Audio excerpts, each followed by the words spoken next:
presented by Myth and Greet. Leave a like and subscribe.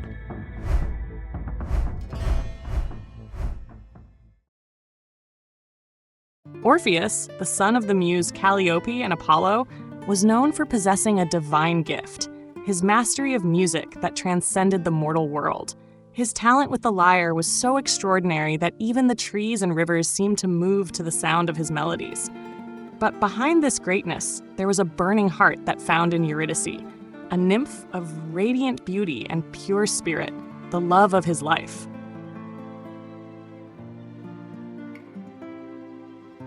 Eurydice, in turn, was a vibrant soul, whose connection with nature was so profound that she seemed to dance with the forests.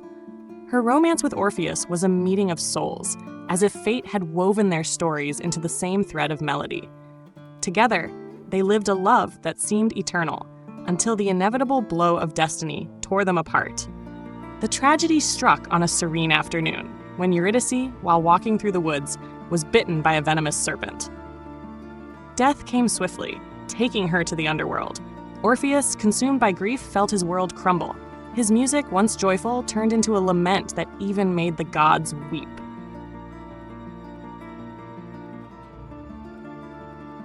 Devastated by the loss of Eurydice, Orpheus made a decision that few mortals would dare to even imagine: to descend into the underworld and bring her back. In his mind, the love they shared was strong enough to defy even death itself.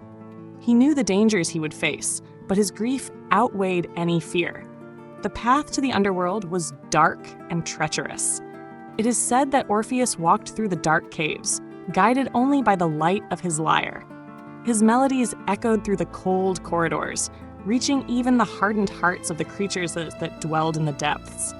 Finally, he reached the gates of the realm of the dead, guarded by the fierce Cerberus, the three-headed dog.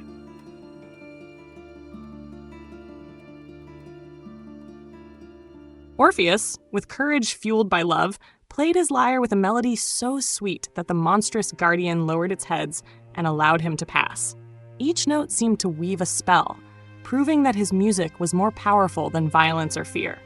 Orpheus pressed on, determined to face Hades and Persephone, the rulers of the underworld. Before the dark throne of Hades and Persephone, Orpheus presented himself with a silent reverence. The hall was cold and oppressive. The shadows seemed to come alive at every corner.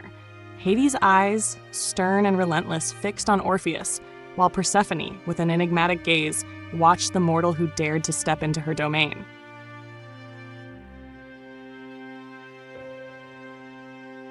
Knowing that words would be useless, Orpheus held his lyre and began to play. The melody that emerged was not just music. It was a manifestation of his pain, love, and hope. He sang about Eurydice, about the purity of the love they shared, and the devastation of losing her. His voice echoed as if the very underworld wept alongside him. The notes of his lyre were so moving that even the rivers of the underworld seemed to cease their flow to listen. The souls of the dead, typically condemned to wander without emotion, stopped in their eternal journeys, enchanted by the music. Even the Furies, symbols of vengeance and torment, shed tears that glistened like precious stones.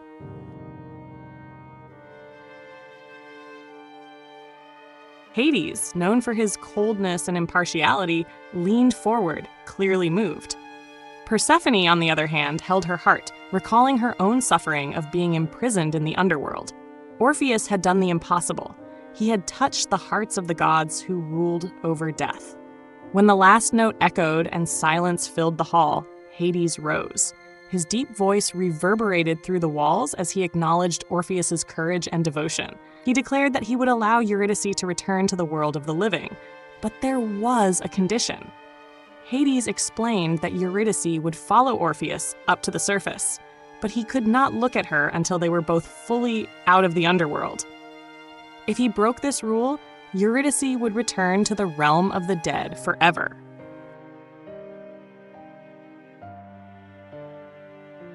With the agreement sealed, Orpheus saw Eurydice emerge from the shadows. Her figure appeared ethereal, almost translucent, as if she were between the worlds. She did not speak, but the look in her eyes carried a mixture of hope and fragility. Orpheus knew he could not fail. He began walking slowly down the long, dark tunnel leading back to the surface. With each step, he heard the whispers of the underworld, as if the shadows themselves sought to plant doubts in his mind. He could feel Eurydice's presence behind him, so close, yet intangible, like a dream that could slip away at any moment.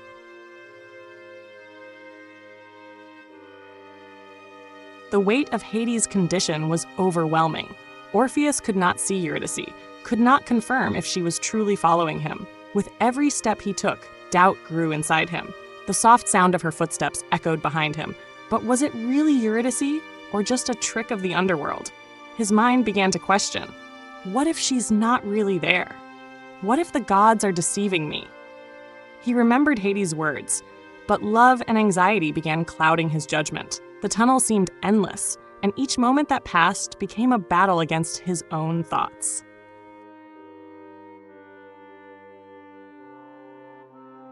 Finally, Orpheus began to see the light of the surface. They were almost there. With every step, the light grew, becoming a promise of freedom. Orpheus felt relief approaching, but at the same time, doubt reached its peak. He could no longer bear it. Just a few meters from the exit, Orpheus gave in to fear and curiosity. In a swift motion, he turned to confirm what he had longed to see, to look at Eurydice. For a brief moment, he saw her fully, as she was before, beautiful and alive. But the look in her eyes quickly shifted to one of pain and resignation. Before he could touch her, Eurydice began to disappear, pulled back into the shadows of the underworld. She whispered one final goodbye, and her voice was swallowed by the void. Orpheus reached out his hand, but it was too late. She had gone forever.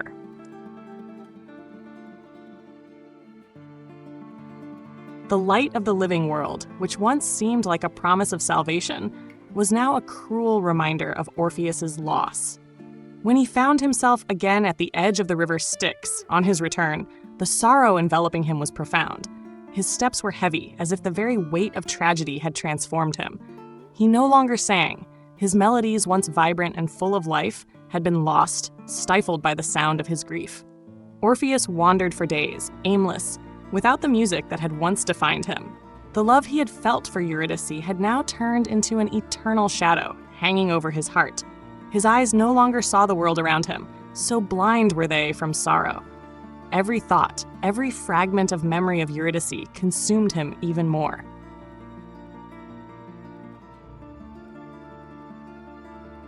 Orpheus's relationship with women also underwent a drastic change. They, who once were enchanted by his music, could no longer comprehend the vastness of his grief. When Orpheus, in his suffering, rejected the love of others, the women, hurt by his rejection, sought vengeance. Orpheus, unable to feel love for anyone else, was attacked and killed by the followers of Dionysus, the god of wine and revelry. At the moment of his death, Orpheus felt no fear, only a deep emptiness, as if he had already been lost forever. But his soul continued to wander, in a state between worlds. The echo of his music, a lament of sorrow and regret, could still be heard across the cosmos. His name would not be forgotten, and his story would become an eternal legend.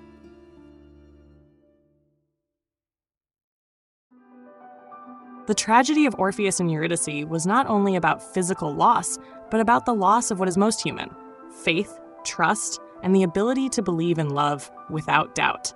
Orpheus paid the price for his doubt, and with it, the myth of his tragedy would resonate for generations, serving as a warning that love, when tested by distrust, can disintegrate into unbearable pain.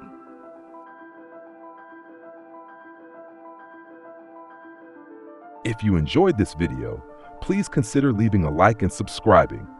If there's anything you'd like to discuss or suggest, please leave it in the comments section. Thank you very much. Until next time.